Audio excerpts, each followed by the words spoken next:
Hey guys, welcome back to another Raise Your Game vidcast. Now, you'll remember that the last time we connected, we had made our way to the Innovation Hub in Pretoria, and we were exactly at the Cisco Edge offices. And that's because we wanted to have a conversation with the leadership from Axis and from Cisco to really understand what we mean exactly when we're talking about digital transformation. Well, we got our answers to that. But the conversation also led us to exploring what is the opportunity or the potential for digital transformation when it comes to small business. And I remember being very excited about finding out the outcomes of the small business study that Cisco had commissioned, and actually realizing that one's business either falls in one of four stages. And Shelley Wandler spoke about a digital maturity index. And so today I've been reflecting about our conversation and realizing that it's actually quite important before you embark on any journey to really understand what is your starting point. And so I'd like for us today to really unpack these four stages of digital maturity so that we know where we're starting and we know what we need to do as we progress in our respective journeys towards becoming digital natives and businesses that are embracing digital transformation. And so to do that, I've got a very special guest who's joining me. Yes, she's joining me at home, in my house, but via WebEx. Now, I might have told you this before. WebEx is one of the many solutions that Axis has made available to me as a small business entrepreneur. And they've really allowed me through WebEx to continue to add value to my clients by hosting a range of virtual conversations all over the world. So my special guest is in Cape Town, but she's going to be joining me via WebEx. And as you'll see, we're going to have a really fantastic conversation that is enabled by a platform that is secure, that is reliable, and I hope, based on what you'll see, is going to give you a high definition experience of her.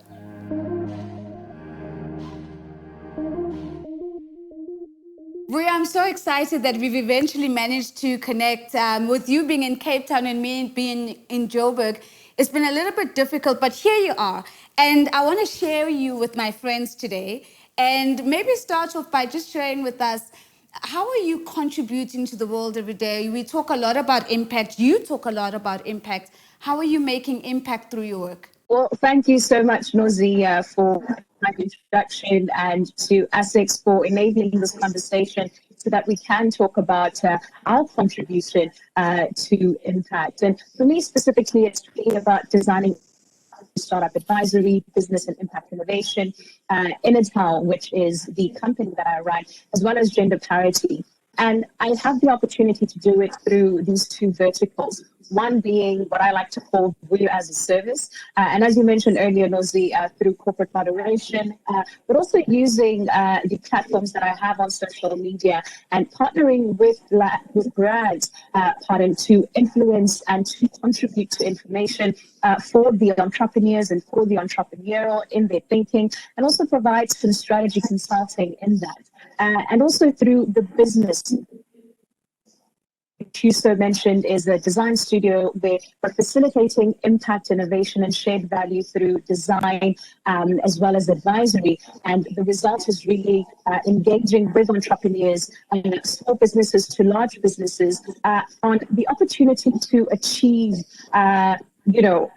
engagement on courses as well as ebooks that really speaks to how you can embed impact from the beginning, and it not being an afterthought that you take into consideration when it's time to do a report or when it's time to get funding. So having the opportunity to work with organizations like the Mastercard Foundation, like UCT and the Graduate School of Business, as they engage with entrepreneurs to really think about how do you qualify, how do you design this impact as you are socially venturing into this element. And I know, Nozi, I'm not the only black girl magic in this conversation. You've got some black girl magic going on yourself. Talk to us about how you're making an impact at a global level during this COVID times. Bria, I think that's such a brilliant question, because I think, in the future, we're going to be reflecting back on this time and we're going to be talking about it as a time before COVID and a time after COVID. And what's been really interesting for me is realizing that if I want to continue to add value to the world, if I wanted to continue to journey with my clients in using the art and the science of conversation, I've actually got to get on board with digital transformation. And so I've literally had to rethink my business strategy. I had to rethink my processes and how I do, the things that I do. I had to revisit the people that I have in my team and ask, do I have the right people on the bus? And then as an extension of that, do they actually have the right skills? And if they don't, do I know how to close those digital skills so that they are quickly upskilled? And then, of course, technology then becomes almost like the fourth layer to this. And it's been really interesting because I think a lot of entrepreneurs sometimes have this thing of thinking that digital transformation is just about technology, and it isn't. It's really about reimagining your strategy, reimagining your processes, reimagining your people, your skills strategy, and then the technology as an enabler. So I've been trying to sort of keep the black girl magic going, but doing it digitally. So I suppose it's a little bit of digital black girl magic right now. So, the entire thing for me has really been about an opportunity to raise my game. And I suppose I also want to learn a little bit from you today. And as we think about and as you share with us, how have you raised your game, especially when it comes to how you've adopted and embraced digital transformation in your business? Nozi, before starting my business, I thought being on social media and knowing all the hashtags and which tools to use, that I was so digitally savvy and I was this digital native. And, creating strategies around mobilizing conversations and analyzing data, that was all I needed to know. But creating Enotal and the company strategy was really looking at being founded during COVID. So in some way, it insulated us because we were tech adjacent. Really opened up our digital transformation, was investing in technology and software that could really enable us to do better, to operate better, to optimize our business operations as well, and upgrade where possible as well. And I think another strategy which is digitally sound was partnering with our clients, with our partners, with our customers as well, to be able to execute. And when we're talking about processes, one of the verticals of the business is an e-commerce store. And a great partner for us in being digitally sound has really been PayFast and really at the back end. So they ensure that the moment you pay with your card to get the product in your business, that happens within a matter of seconds. So that's been really helpful. But another important one as well has been our finances. And we have this great relationship with Sage, which is really looking at the importance of recognizing my digital needs. And even when it's talking to a bank and choosing a bank, looking that they understand what I want to achieve with my business, and also how my business technology can seamlessly integrate into any partner that I choose and their digital infrastructure. So it's been really important for us to be able to have these tools and to have partnerships where we're able to engage broadly in this.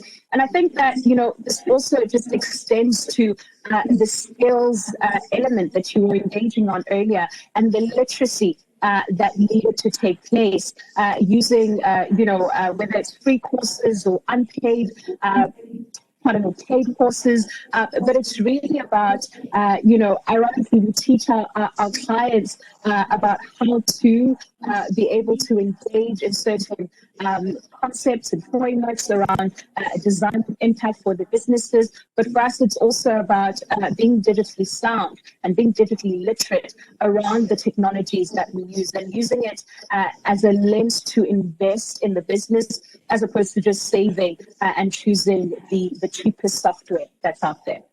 Vuyo, it's absolutely freezing in Joburg, so I'm actually going to grab myself a cup of coffee while we continue with this conversation.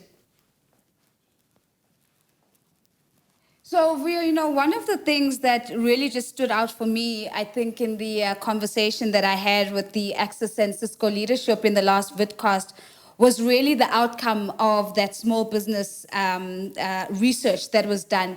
And it really made me start to think about, do we really know where our businesses, fit in? And so what I wanted to also do with you today is for us just to go through it together, because I know that it's something that you have considered and looked at. I mean, you've engaged with the research yourself. And so basically what we're told when we look at this index, so it's called the Digital Maturity Index, and it really has 4 stages that give us a sense of where the different businesses are. What I love about it is that it doesn't just look at the integration of technology, but it looks at integration of technology as it relates to the strategy within your organization, the processes that you're using within your business, the technology that you've embedded as an enabler, and as well as people and skills. And there are 4 stages.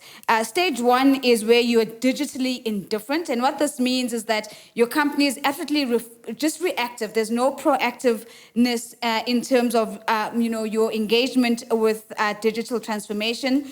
And there's no real efforts of starting or accelerating your digital journey. A lot of your processes are just manual. You're making tactical investments, so you're not using the cloud, you're not spreadsheet centric. And when it comes to your people, most of them just lack digital skills in the most part. And I think about that, I'm like, that's definitely not where I want to be if I was a business. Then there's stage 2, where what you are beginning to see as a digital observer is that you're starting to see some shoots of effort. You're starting to see a digital plan coming into play. Your processes are still not automated, but you are sort of moving in that direction, and you are focused on addressing some of the inefficiencies in your business. You're using some elements of the cloud, but it's very limited, and very limited use of analytics, which I know is something that you had spoken about already. And if anything, you're focusing on the use of reporting tools rather than tools that are really enabling you to do the work. You're still making tactical investments, but you are starting to acquire a little bit of digital skills for your people. And the way your leadership, and oftentimes what's hard about this is you are the leadership, so you are very risk averse, right? So your leadership is risk averse. So that's where you're sort of a digital observer. And according to the study, a lot of businesses in South Africa actually find themselves here. Stage 3 is where we then become digital challengers. And that's where our companies are now focused on becoming agile. We have a real strategy that is a digital strategy, but that strategy is still, to a large extent, really focused on the short term. So we're not really thinking in horizons, if you will. In terms of our processes, the core processes are automated, so the key things and are automated, and we are beginning to see that translate into productivity improving. When we look at our technology, we have some sort of a roadmap. So this is where we want to go in terms of digitalization, but we're sort of using a hybrid approach when it comes to cloud. So we're using some cloud and some not cloud. And from a people and skills perspective, we're starting to invest strategically in talent, and we're starting to invest in making sure that our people have the right skills to use the technology at its utmost. The final stage, which is stage 4, which is really the digital native now, this is where we all want to play. From a strategy perspective, there's a holistic strategy that exists. We are proactively looking to transform the market. We want to expand our operations, and we want to drive customer experience. When we're looking at our processes, we have full process automation. Agile approach is just the way we do things, and we've made significant strides in process transformation. In terms of our embracing of technology, we are cloud first, right? And we are committed to digital tech. And we have a broad and deep adoption of of analytics. And then finally, with people and skills, we have the right digital skills in our business. Our talent has become a top priority and has become a competitive differentiator for us. And when we think about our culture, the culture is agile and it's adaptable. Now, this is for me, for you, an incredibly useful roadmap, if you will. And I always think, and I've said this before, it's really pointless to go on a journey if you don't know where your starting point is. So I suppose, I mean, you've engaged with this as well. Where does your business fit in when you think about these different stages? Are you digitally indifferent? Are you an observer? Is your business a challenger? Or are you squarely where most of us aspire to be as digital natives? Yeah, well, I absolutely love this report because it of the perils of being digitally indifferent, as well as the ROI in being this native, or rather the progression that you can make in order to put these processes into your business. Because one of the statistics in the report really tells us that there's an 8x return on investment from those who are indifferent to those who are, the natives, so to speak, but you're really operating and comparing in that respect. And the other thing that this report really tells us is that for those who are progressive, and particularly small businesses who are progressive, once you do have, these technologies and you have invested in digital transformation in your business, you don't stop, right? It's really about you building that resiliency. And those who are indifferent, who are reactive, it's really now about catching up, because digitization has become the answer to business continuity. And within Intel, we really are a few processes away from being a challenger, I'd say. And in the regard that a digital strategy is definitely existing. And as I mentioned, we were created during the COVID pandemic. So there was that insulation that was provided for us to become tech adjacent into digitally centric in our operations. And although it has been short term, that's definitely where we want to work. Right. But the company is also using these hybrid cloud technology and approaches, and definitely have identified the necessary processes and technology to optimize business operations in our financial system, be it the invoicing system, with our marketing, with social media scheduling, or whether it's Calendly to scheduling meetings and making payments. So we're definitely making those strides. And I think having conversations such as these and having the information such as the study to inform us about what we actually can do, and what are those opportunities that can be created for small businesses when things like cost are really a big, hindrance to us making those strides. But I know, Nozi, with One Day as well, as you mentioned earlier, you also are making changes and have had to make pivots here and there. Where do you think your business falls on this index? Sure, it's been such an interesting reflection point for me to think about, where my business falls, and such a wake up call, because as much as I'd like to think that I'm a digital native, we're certainly not there.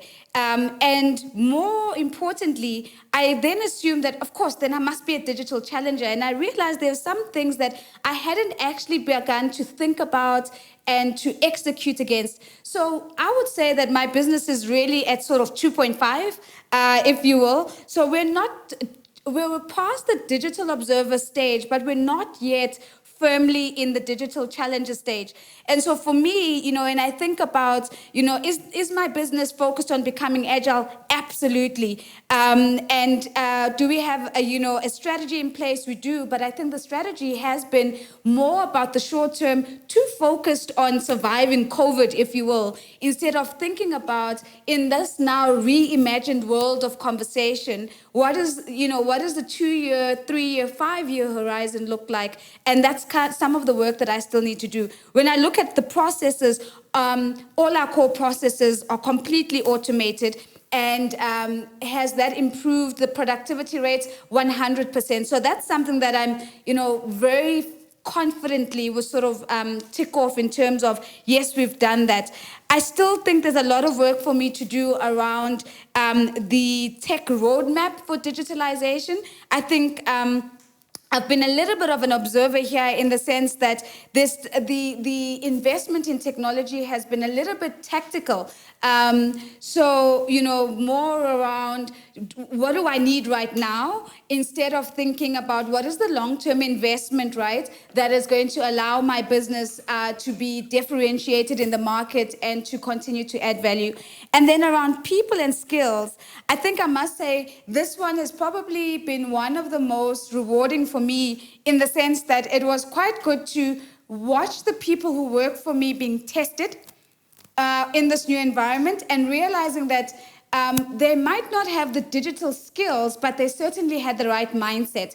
So we've done a lot of work around quickly upskilling people around my people in the business around the specific skills that they need, and really getting them to be comfortable with moving into fully automated processes. So what's clear for me, Vuyo, is that I've got my work cut out. In terms of, fully moving towards becoming a digital challenger first. But then the aspiration for me is certainly, towards becoming a digital native. So I definitely say 2.5 for now. But, one of the things, one of the reasons, I suppose, why I've started this journey is because, when Access came to me and said, Nozi, do you want to raise your game? I think the competitive spirit in me came out and like, what? Of course I want to raise my game. And, there's a lot of talk about, the businesses of the future aren't necessarily going to be the big ones and the ones with the biggest balance sheets and the biggest by size. It's actually going to be the most agile ones, the most lean ones. And so for me, that's why I've responded to this, to say, I want to be part of the businesses that are going to be winning in the future, the ones that are raising their game now. But I think what I'm hearing from our conversation is that we both need to think about what our next steps are going to be if we're going to progress in this space. So what are you going to be doing as your next steps as you move now quite confidently towards the next stage for your business?